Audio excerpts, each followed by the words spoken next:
បងប្អូនឃើញតែខ្ញុំទៅស្ទូចថៃហោដងខ្ញុំបង្ហាញតែថៃកន្លែងខ្ញុំទៅស្ទូចថៃឆ្លាំងណែមើលកន្លែងចុះទៅសិតតែថ្មគេដាក់ថ្មទប់ដីទលេជាងទលេហើយជម្រៅវាជ្រៅណាអានេះថ្ងៃទី1តែពួកខ្ញុំមកដើរទៅអត់ចង់ទៅដល់លេខ្លាច់ដួលខ្លាច់វាល្អិលថ្មអីចឹងណានិយាយទៅវាមើលទៅដូចអញដើរខ្លាច់ដួលតែពេល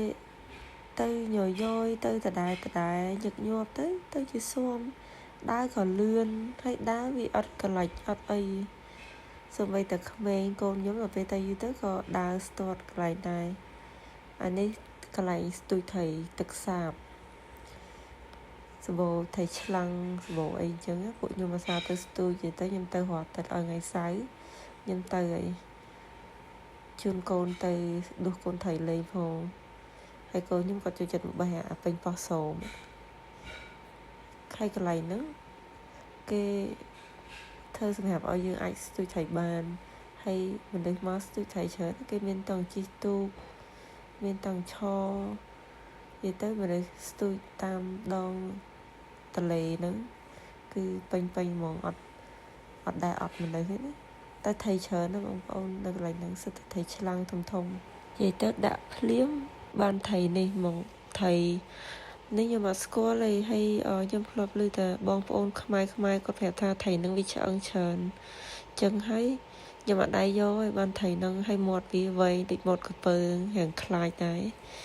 បានហើយប្រឡែងវិញខ្ញុំអត់ដែរយកពួកអត់ដឹងថាធ្វើអីញ៉ាំអានេះមិនថៃទឹកប្រៃបងប្អូនថៃទឹកសាប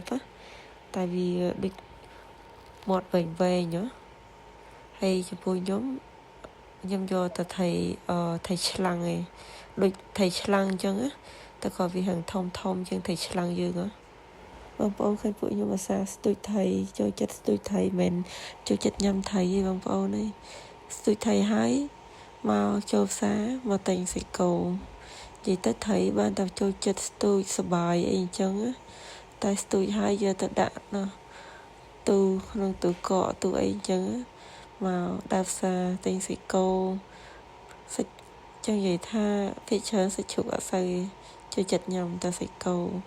អានេះគឺជាសាធំគេលក់សាច់គឺច្រើនណាសាច់គឺពេញតូអញ្ចឹងហ្មងសាច់ជ្រូកសាច់គោសាច់ថៃសាច់មាន់ទៅស្ទូចថៃបានតែមកស្ទូចទេហើយមកទិញម្ហូបជាទៅហូបម្ហូបផ្សេងអីអញ្ចឹងទៅ